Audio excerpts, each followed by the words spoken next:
සිංහයෝ අපි දීනයෙන් පවා මව්බිමට වදී මව් පොළොවේ සුවඳ දැනෙනා ඒ සුළඟේ ජවය ගන්නා ඒකයෙන් දුවන සිංහයෝ අපි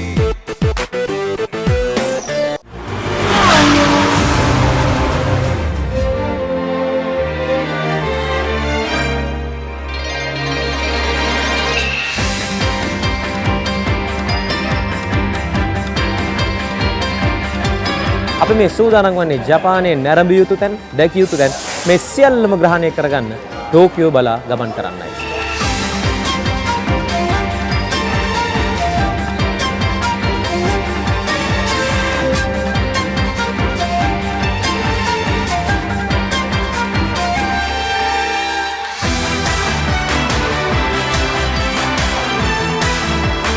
අපි මේ පාර යන ගමන් කට්ටියක් හම්බ වුණා.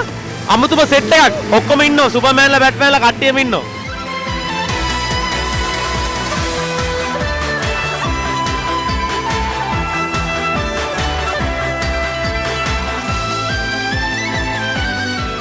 අපි මේ අසකුසා පන්සලට යන ගමන් ඉන්නේ චූටි මල්ලි ඉන්නවා පොඩි මල්ලි ඉන්නවා ඒ වගේ අපේ ලංකාවෙන් අපිට උදව් කරන්න පිරිසකුත් ඇවිල්ලා ඉන්නවා අපේ හිතවතුන් ටිකක් යන ගමන් තමයි මේ කිමෝන ඇඳගත්ත ජපාන් නිව්සීලන්ත එකක් හම්බුනේ මොනවද කට්ටිය කිව්වේ මොනවද කිව්වා ඉතින් මේක හරියට තේරුන්නේ නැහැ අපි මේ බලාගෙන යන්නේ මල් ටිකක් ගන්න තැනක් බලන්නේ අර දෙපැත්තේ මල්ලි කුණු කට්ටිය අපිට හම්බ වෙනවා මල් ටිකක් අරගෙන පන්සල වැඳ ගන්න තමයි අපි යන්නේ හරි අපි මේ පන්සලට යන ගමන්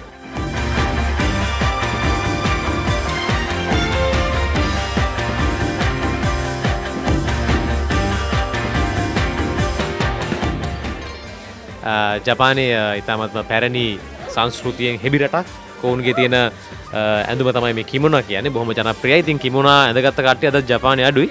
අපි මේ පන්සලට යන ගමන් අතරමඟදී තුන්දෙනෙක් හම්බුණා. ඒ තුන්දෙනා මගේ මූණ දිහා බලන් ඉන්නවා. මම ඒ තුන්දෙනාගේ මූණ දිහා බලන් ඉන්නවා. මෙලෝදියක් තේරෙන්නේ නැතිද කිසි අවුලකුත් නැහැ. හැබැයි ඒකත් හොඳයි නේද? භාෂාව නොතේරීමත් එක්තරා විදියක සතුටට කාරණයක්. Thank you very much. Thank you.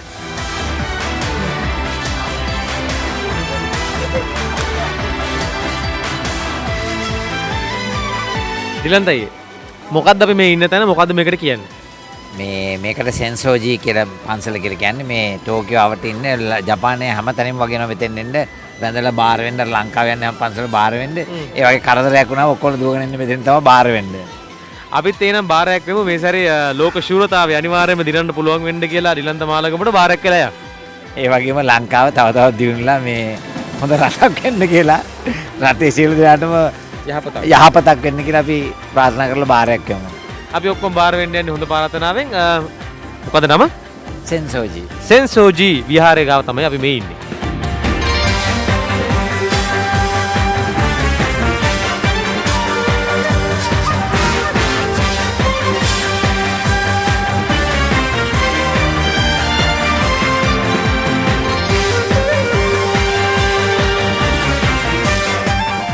මේ දුම ඇඟට මේ විදිහට ගාව ගන්න ඕනේ. ඒකෙන් සන්තෝෂය එනවා කියලා තමයි විශ්වාස කරන්නේ. අර කට අරගෙන ගහගෙන අපි කට්ටියම තමයි සන්තෝෂය වැඩිපුර ගන්නයි මේ සූදානම් වෙන්නේ.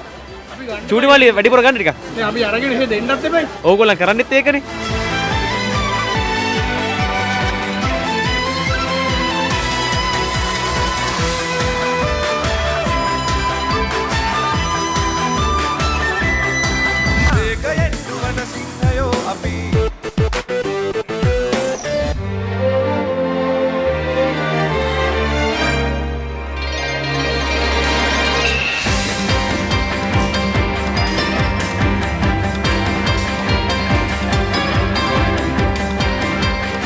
සරල කිව්වොත් මේ ස්ථානයේ තියෙන විශාල පින් කැටයක් මෙතෙන්ට එන සියලු දෙනාම කාසියක් මෙහි දමා තමන් විසින් සිදු කරන්නා වූ ප්‍රාර්ථනාවක් සිදු කරනවා. මේක එක්තරා විදිහක සර්ව ආගමික මධ්‍යස්ථානයක් වගේ බොහෝ ජාතීන් වල බොහෝ රටවල් වල පිරිස්සෙනවා. ඒ හින්දා මේ තමත් වැදගත් ස්ථානයක් හින්දා රේසින් ලයිෆ් විත් දිලන්ත මාලගම වැඩසටහනෙන් අපි ඔබට මේ සියල්ල ගෙනෙනවා. ලෝකයේ විවිධ යෝධයන් ගැන අපි විවිධ කතාවල් අහලා තියෙනවා. මේත් එහෙම එකක් වගේ තමයි පේන්නේ. යෝධයෙක්ගේ සපත්තුව. අපි අන්තිමට හොයාගත්තා මේ යෝධ සපත්තුවේ කතාව මොකක්ද කියලා. මේක පිදුරු වලින් තමයි නිර්මාණය කරලා තියෙන්නේ. කිලෝග්‍රෑම් 2500ක් පමණ බරයි. ඒ වගේම මීටර් 4.5ක් උසයි. මේක මුරයාම කියන ගමේ ජනතාව විසින් නපුරෙන් මිදීම සහ ඔවුන්ට ආශිර්වාද ලබා ගැනීම සඳහා විදුරු වලින් කරපු නිර්මාණයක්. මුරයාම කියන ගම ගැන කතා කරනකොට ඔෂින් නාට්‍ය බැලුවා නම් පුංචි කාලේ 80 දශකයේ ඉපදිච්ච ඔබ ඔෂින්ත් එක්ක හැදිලා වැඩුණා නම් ඔෂින්ගේ ගම තමයි මුරයාම කියන්නේ.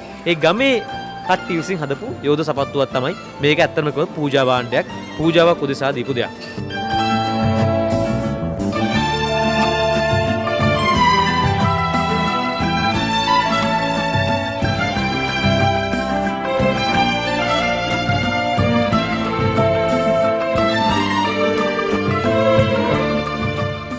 ඔව් මේ අවස්ථාවේදී ඩිලන්ත මාලගමුව ඉතාමත්ම පෞරාණික සමුරායි කඩුවක් මට ලබා දෙන අවස්ථාව.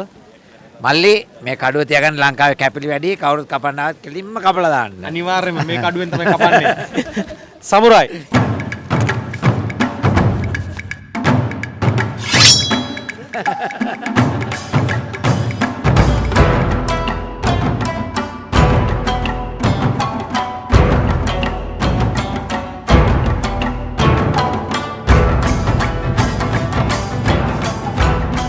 මම මේ ගමන් කරන්නේ ටෝකියෝ නගරයේ පිහිටි දුම්රිය ස්ථානය වෙතටයි.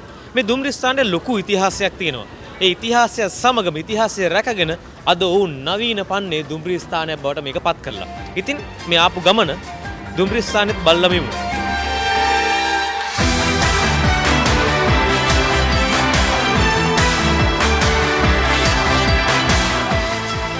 තමන්ගේ පැරණි ඉතිහාසය නැත්නම් මේ ප්‍රෞඩ ඉතිහාසය අලුත් ලෝකෙට කොහොමද ගේන්න ඕනි කියලා ඉගෙන ගන්න ඕන නම් ජපානයට එන්න. මේ ටෝකියෝ දුම්රිය ස්ථානය ඇතුළතයි. ඒ පැරණි ගෘහ නිර්මාණ ශිල්පය ඒ සියල්ල ඉතුරු කරගෙන ඔවුන් ඉතාමත්ම නූතන තාක්ෂණයත් මුහු කරගෙන මේ අපූර්ව දුම්රිය ස්ථානය ගොඩනගලා තියෙනවා. ලේඛකයන්, ගොවියන්, ධනවතුන්, ශාන්තුවරයන්, හොරුන්, විප්ලවවාදීන් සහ මංකොල්ලකරුවන් බිලියන ගණන් ගමන් කළ ටෝකියෝ දුම්රිය ස්ථානය.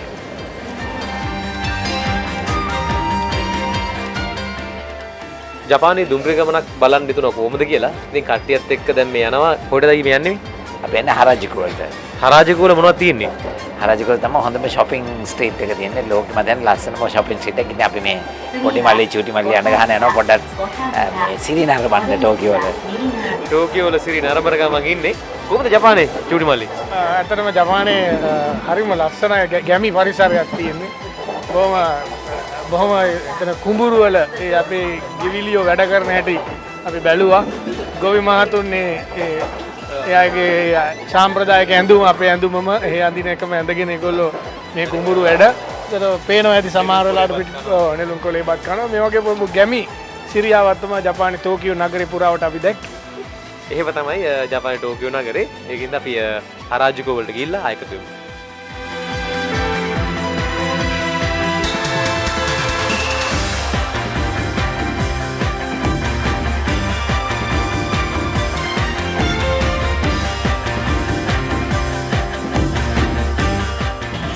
සල්ලි ගෙවලා දුප්පත් තුන් ගන්නවා කියන්නේ මෙන්න මේකට තමයි.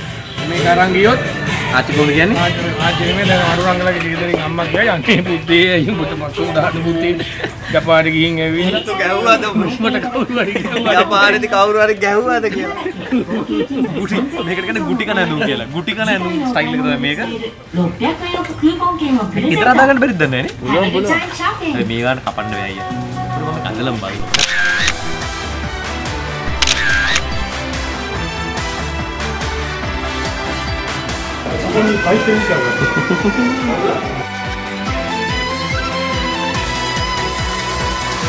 ඔන්න මේ ජපානයේ ඇවිදින ගමන් එක පාටම නිකන් ලංකාවට ගියා වගේ පොඩි හැඟීමක් දැනෙනවා. ලංකාවේ අලි, ඇත්තු, සීගිරිය, ඒ මැදවර යක්කු. යක්කුත් ඉන්නවා. අපිට අමතරව ඉන්නවා යක්කු පින්තූර තියෙනවා. ඉතින් හරි අපූරුයි මේ මොකද්ද මෙතන නම මතක නැතුණා මට. සිලෝනින්. සිලෝනින්. අපි අජිත් අයියගේ තැන. කො අජිත් අයකෝ? අයිත එන්න පොඩක් කතා කරන්න. මේ තමයි මේ ස්ථානයේ අපේ හිමිකරුවා අජිත් අයියා. අජිත් අයියා කියන්නේ කවුද පටන් ගත්තේ? කොයි කාලෙද පටන් ගත්තේ? ලංකාවේ කොහෙද? මගේ ගම ඇවිල්ලා දෙනියාය. දැන් ඇවිල්ලා අවුරුදු 31ක් වෙනවා. ව්‍යාපාරේ පටන් ගන්න අවුරුදු 26ක් වෙනවා. 26. කොහොමද මේ ලංකාවේ කැම් වලට මේ තියෙන ඉල්ලුම? හොඳයි. ගොඩක් ලංකාවට යන ජපානයේ වැඩි දැන්. ඒ වගේ මිස්සර දෙනම ඉතින් අපේ රටේ කැම් වලට ආසයි මේ කට්ටිය. සැරකන්නත් ආසයි. ඉතින් එක එක විදිහට එයාට ගැළපෙන විදිහට හදලා තියෙනවා. වැඩි නැගලා යනවා. හොඳටම නැගලා යනවා. එහෙනම් එච්චර ඉතින් අපේ ලංකාවේ කෙනෙක් නැගලා යනවා කියලා ආරංචි වුණොත් ඒක තමයි තියෙන හොඳම දේ. ඔව් කියන්නේ මේ ටවුම ASCII පොඩි කෑල්ලක් හරියටම ලංකාවේ කරන් තියෙනවා. ඔව්.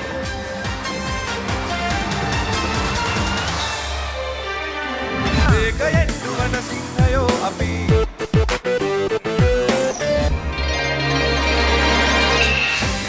අයියේ දැන් ඔය මේ ජපානයේ සාමාන්‍ය ගත්තොත් එම රේස් වල හරි ජනප්‍රිය රටක් නේ. ජපානයේ බිහි වෙච්ච දාවකයෝ ඉන්නව ජනප්‍රිය. ඔව් ගොඩක් අය ඉන්නවා මේ ෆෝමියුලා 1 ගියා ඉන්නවා ලුමෝන් දිනපා ඉන්නවා ආසියාවේ මෙතෙක් කල් හිටිය හොඳම රේස් දාවකයෝ හිටිය ආසියාවේ. ජපාන හිටියේ නමුත් දැන් ටික ටික අනෙක් රටවලින් දියුණු ලැබිලා දිනනවා. ඉතින් මම හිතන්නේ ජපාන් GT කියන එකත් ලෝකේ තියෙන හුඟක්ම හොඳ ශූරතාවයක් ජපාන් GT කියන. ඉතින් ජපානයේ බිහිවිච්ච හොඳ මම හිතන්නේ ආසියාවෙන් වැඩියෙන්ම ෆෝමියුලා 1 ගිය දාවකයෝ ඉන්නේ ජපානයේ. ඔබ ජපානයේ යන්න පුළුවන් උපරිම තැනට ගියානේ.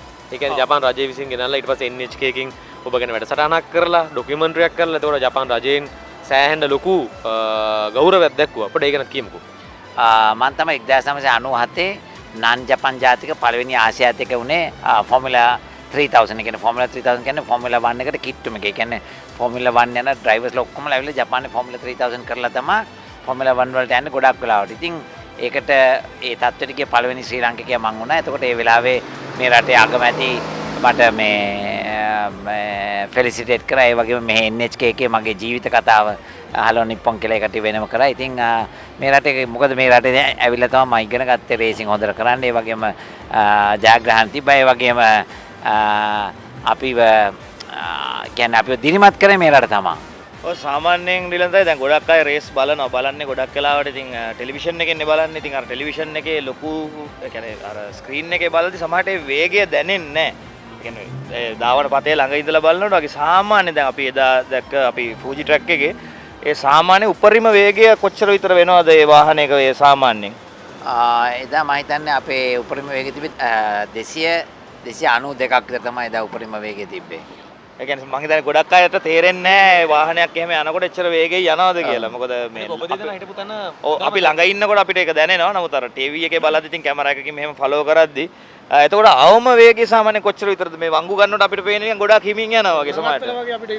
දැන් එකම එක වංගුවක් තියෙන එතෙන්දි කිලෝමීටර් 80ට විතර වගේ යනවා. සමහර වංගුවල හුඟක් ඒ වගේ කිලෝමීටර් 200ට උඩින් යන්නේ.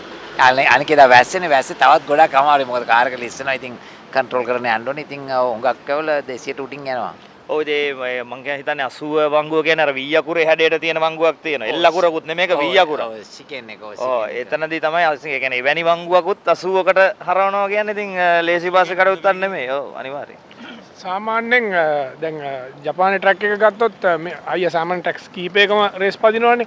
මේක කොයි වගේද ඔයාට? ලේසි ට්‍රැක් එකක්ද? ෆූජි ට්‍රැක් එක? මල්ලි මෙහෙමයි හුඟ ට්‍රැක්ස් වල ඉලවලා තියෙන හින්දා ලේසි නෑ. මොකද ලේසි නැති වෙන්නේ හේතුව මල්ලි දවසෙන් දවස මේ ස්ටෑන්ඩඩ්ස් ගොඩක් ඉහළට යනවා. කාර් වෙනස් වෙනවා. ඒ වගේම ඩ්‍රයිවර්ලා වෙනදාට වඩා ගොඩක් ෆාස්ට් වෙනවා. එතකොට අපි හැමදාම එළවන විදිහට එළවුවොත් ටයිම් එක එකම එක විදිහට තිබිලා අපිට යන්න බෑ. එතකොට ඉතින් වෙනස් කරන්න ඕනේ. එක්කෝ ඇතුළට යන විදිහ එළියට යන විදිහ ඉතින් හැම දවසින් දවස අර ට්‍රැක් එක මතක වුණාට ඒකට ට්‍රැක් කන්ඩිෂන්ස් කියනවා. ඒ කියන්නේ මල්ලි මේ ටයර් එක දැන් අපේ රේස් එකට කලින් රේස් එකක් තිබ්බොත් දැන් අපි එලවන්නේ පිරිල් ටයර් වලින්. පිරිල් වල කම්පවුන්ඩ් එකයි මිෂලින් ටයර් කියනකො මිෂලින් ටයර් වල කම්පවුන්ඩ් එක වෙනස්. දැන් අපිට කලින් රේස් එකේ මිෂලින් රේස් කරන්න ගියේ අපි මේ බ්‍රේක් ගහන තැන හරියට ග්‍රිප් වෙන්නේ නැහැ. ඒ අර කලින් රබර් ටික යනකල් ග්‍රිප් වෙන්නේ. ඉතින් සමහරවිට අපි වෙන්ද බ්‍රේක් ගහන තැන ගියොත් ලිස් වෙනවා. නැත්තම් බ්‍රේක් කාර් එක හිටින්නේ නැහැ. ඉතින් ට්‍රැක් කන්ඩිෂන්ස් කියන එක දවසින් දවස පෑම් වෙනස් වෙනවා. ඉතින් ඒ වෙලාවට මේ බ්‍රේක් ගහන තැන, හරවන තැන, කපන තැන ඒපෙක්ස් එක ඔක්කොම වෙනස් වෙනවා. ඉතින් ඒක තමයි දැනුම තියෙන්න ඕනේ. ඒක රවුමක් ඇද්දි අද මෙතන අර අපිට ෆෝමේෂන් ලැප් එක යනකොට ඔක්කොම ඉගෙන ගන්නවා. දැන් සමහරලාවට මමත් කලින් මේ වතාවල නෙමෙයි නිකන් රූපවාහිනියෙන් තරඟ බලද්දි ඉස්සර අපි කල්පනා කරන දේ ට්‍රැක් එකේ හැමදාම යනවා දෙතුන් සැරයක් මේ ට්‍රයල් කරනවා. රේස් එක පටන් ගත්තමත් අර සේෆ්ටි වාහනේත් එක්ක ගිහිල්ලා ට්‍රයල් කරනවා. ඉතින් එතකොට සමහර අය හිතන ඉතින් මොකටද මේගොල්ලෝ ඔක පැදලා තියෙනවා ඔච්චර ගිහිල්ලා බලන්නේ කියලා. මම හිතන්නේ ගිහිල්ලා බලන්නේ ඒක තමයි. ඒ කියන්නේ ඒ කන්ඩිෂන් එක අඳුනගන්න නේ. අපි ඉහෙලට යන්න ඕන නම් අපි හැමදාම රඳා පවතින්න ඕන නම් අපි මේ ට්‍රැක් එකේ අපි මේක දන්නවා කියලා ලොකුකම පෙන්නොත් බෑ. හැම වෙලේම ඒක මතම ඉන්න. ඒ කියන්නේ අර කැපකිරීම ප්‍රැක්ටිස් කියන එක තමයි අභ්‍යාසය. අන්න හරි. ප්‍රැක්ටිස් කියන එක අවශ්‍යමයි. අපි දන්නවා අරම කියලා අතහැරියොත් මොකද අපිට වඩා ඉදිරියට යන කෙනෙක් ඉන්නවා. ඔහු අපිට වඩා පැයක් ප්‍රැක්ටිස් කරා කියන ඕව අපිට ඉහළින් එනවා. ඉතින් ඊළඟට ඕව ඒකින්ද ප්‍රැක්ටිස් එක අවශ්‍යමයි. ඒක පුහුණුව කියන එක හැමදාම තියෙන්න ඕනේ. ඉතින් අපේ ජීවිතේ අපි යම් දෙයක අපි තරඟ වදිනවා නම් හරි අපේ රාජකාරිය හරි වෙන්න පුළුවන්. ප්‍රැක්ටිස් එක ගොඩාක් අවශ්‍යයි. හැම වෙලේම එකේ ඉන්න ඕනේ. ජපානට වෙලා කාලයක් තිබ්බනේ වෑන් එක ජීවත් වුණ. ඒ කියන්නේ ඒ කාලය තුල තමයි රිලන්ත මාලගමුව ඒ කියන්නේ මම දන්නේ ඉවසීම වඩාත්ම ප්‍රගුණ කරන්න ඇත්තේ මං හිතනවා ඒ කාලය තුල කියලා. මොකද හිතුනේ? හිතුන්නේ නැද්ද කොයිලාකවත් මට මේක කරගන්න බැරි වුණොත් කියන බය දැන් ආයි ලංකාවට යන්නත් බෑ. ගෙදරටත් කියන්නේ නැතුව ආපු ගමන. මගේ ජීවිතේ බැරි වුණොත් බැරි වෙයිද කියලා එහෙම දෙයක් නැහැ. හිතුවත් කරනවාම කියන එක ඒක මම විතරක් නෙමෙයි. මම හිතන්නේ මිනිස්සු හිතන්නේ නැතුව විතරයි කරනවා නම් කරන්න බැරි දෙයක් නෑ. අපේ කැපකිරීමයි අපේ අවශ්‍යතාවය උඩ ඕන දෙයක් කරන්න පුළුවන්. ඉතින් මම හිතන්නේ මම වගේ කෙනෙක් කරා නම් මේ ලංකාවෙත් මේ ලෝකෙත් ඕන දෙයක් කරනකොට කරන්න පුළුවන්. ඒ කැපකිරීම මම කියන්නේ මම ඒ දවස්වල කිව්වනේ මම පොඩි කාලේ ඇවිල්ලා තරුණ කාලේ ඇවිල්ලා අනික් කට්ටිය විනෝද වෙන කාලවල මම කරේ වැඩ කරපු එකයි සල්ලි හම්බ කරලා මේ රේස් වෙන එක. ඉතින් ඒක තමයි කැපකිරීම. ඉතින් ගොඩක් අය අර බැරි එකක ඉඳලා කම්ෆර්ට් සෝන් එකක ඉන්නේ. එතනින් එහාට යන්න බෑ. ඉතින් යනවා දැන් මගේ ගමන නම් මම යනවා නම් ඉහළටම යන්න ඕනේ. එහෙම නැත්තම් නොකර ඉන්න ඕනේ. ඉතින් මගේ හැටි සමහර අය බාහිර කරලා මේ ඇති මේ මල්ලා මෙල්ල අර විහිළුවට කියන්නේ ඔය ඇති. කිව්ද ඉතින් එහෙම බෑ. මට යනවා නම් මං හිතන්නේ එහෙම තමයි හැම එක්කනම හිතන්න ඕනේ. ඔය වගේම රසවත් හරවත් බොහෝ දේ කතා වෙනවා. ඒ වගේම හරි සතුටින් ගත කරන කාලයක් චූටි මල්ලි පොඩි මල්ලි ඊළන්ත මාලගම මේ සියලු දෙනාත් එක්කම ශුභියාවල ටවුම මැද්දේ. ඒකයෙන් දුවන සිංහයෝ අපි ඔබට දැන ගැනීමට කැමති නම් ඔබට වටහා ගැනීමට කැමති නම් ජනගහනය යනු කුමක්දයි කියා එහෙම නැත්නම් තදබදේ කියන්නේ මොකක්ද කියලා දැන් ඔබට බලා ගන්නට පුළුවන්. මේ තරංගයක් නෙවෙයි. එහෙත් ජීවන තරංගය තුල ජීවත් වන ජපාන ජනයාගේ සාමාන්‍ය දිවි පෙවතයි. ලෝ ප්‍රකට ශිබියා නගරය එකම වෙලාවකදී වැඩිම දෙනෙක් පාරමාරු වන ස්ථානය. මේ සියලු දෙනාම පාරමාරු වෙන්නේ අද දවසේ ගත කර අවසන් කරන්නටයි. අද දවසේ නිමාව දකින්නටයි. දැන් වේලාව 5:07ට පමණ මේ ජපාන වේලාවෙන්. ඉතින් සියලු දෙනාම රැකියාව නිම වෙලා ගෙදර යන ගමන් ලොකු තරංගයක්. ඒ තරංගය හරියට කිව්වොත් එහෙම සුනාමි රළ එනවා වගේ.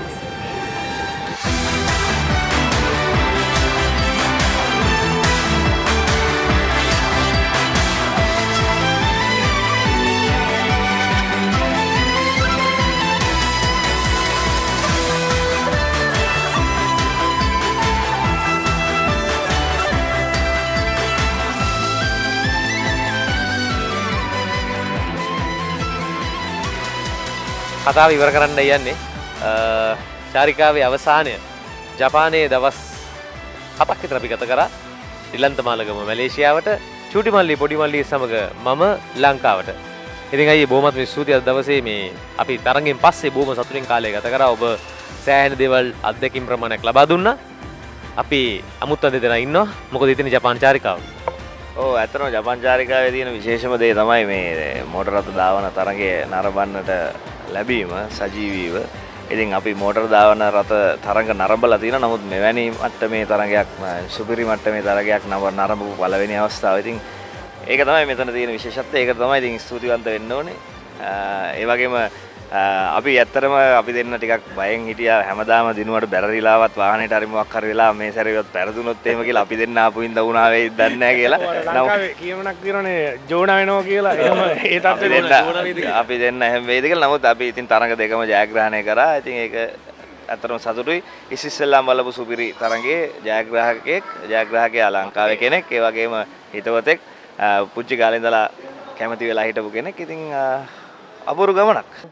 ඩිලන්ත මාලගමුවත් බොහොම සතුටින් කාලය ගත කරා. මොකද ඔබ බොහොම කැමති චරිත දෙකක් තමයි අද දවසේ අමුත්තු හැටියට මේ චාරිකාවේ අමුත්තු හැටියට ආවේ. ඒ ගැන කොහොමද හිතෙන්නේ? කියලා තියෙනවානේ ප්‍රියංගෙන් වෙන්වීම දුකක් කියලා. ඉතින් ටික දවසකට හරි වෙන්වීම හරි දුකක්. ඉතින් හරිම සන්තෝෂයි. මොකද මේ කට්ටිය ඇත්තට මේ වැඩ ගොඩාක් බහුල රාජකාරී ගොඩාක් කියන්නේ මේ කට්ටිය හැම මේ ගොඩාක් වැඩ තියෙන අය. ඉතින් මගේ මේ අහිංසක ආරාධනාව පිළිඅරගෙන ආවා. ඉතින් ඒක ලොකු හයියක්. ඇත්තටම මේ මම හැමදාම කියනවා අපිට දිනන්න හයිය හම්බෙන්නේ අනික් අයගේ සුබ පැතුම්. එහෙම නැත්නම් ඔවුන්ගේ මේ බ්ලෙසිංස් වලින්. ඉතින් මේ සැරේ මල්ලා දෙන්න ආපුවම මං වෙන්දටත් වඩා ලේසියෙන් රේස් එක දින්නා. ඒ වගේම අර හරි ගැම්මක් තියෙනවා හයියක් තියෙනවා. අර මං එදා මම හිතන්නේ සුනිල් පෙරේරා කියන්නේ හිටියේ අර තමුන්ගේ ගෙදර කියලා නෝනගෙන් හම්බෙන අප්පුඩි විතර වටින්නේ නැහැ කිසි දෙයක් කියලා වගේම පිටරට අපි කොච්චර දින්නත් ලංකාවේ ඒ අයගෙන් හම්බෙන අපිට තමයි වටින්නේ. ඉතින් මේ සැර විශේෂයි අතර මම හිතන්නේ අපේ පළවෙනි වතාවට මෙහෙම ජනප්‍රිය කට්ටියක් ඇවිල්ලා අපි වෙනුවෙන් ඒ කට්ටියක වෙලාව කාලය මුදල වියදම් කරන ඇවිල්ලා අපි වෙනුවෙන් ආවා කියන්නේ. ඉතින් මෙහෙමයි ඉන්නකොට ඉතින් අපිට ලෝකෙම ජය ගන්න පුළුවන්. ඉතින් හරි සන්තෝෂයි. බොහොම ස්තුතියි චිටිමල්ලි පොඩි මල්ලි මෙච්චර දෙයක් අපේ වගේ පොඩි දෙයකට ඇවිල්ලා මේ වගේ අපිට උදව් කරාට. ඉතින් නැවත මං ඉල්ලා සිටිනවා මේ දෙනාට පුළුවන් නම් අපේ ලෝක සිවුරතෑවටත් නිවාඩු තියෙන හැම වෙලාවකමත් අපිට ධෛර්යය දෙන්න හැම රේසයකටම එන්න කියලා. ජපානයේ චාරිකාව අවසන් කරන්න යන්නේ බොහොම සාර්ථක චාරිකාවකින් පසු සතුටින් අභිමානයත් එක්ක ලංකාවට යන්න පුළුවන්කම මේ සැරේ තියෙනවා. ෆූජි ධාවන පතය දෙවනත් කරලා ජයග්‍රහණ ලබාගෙන ශ්‍රී ලාංකීය ධජ ඉහළින්ම තබලා තමයි අපි ලංකාවට යන්නේ. එහෙනම් සමුගන්නයි සූදානම. මේ ඔබේ ආදරණීය වැඩසටහන Racing Life with දිලන්ත මාලගම.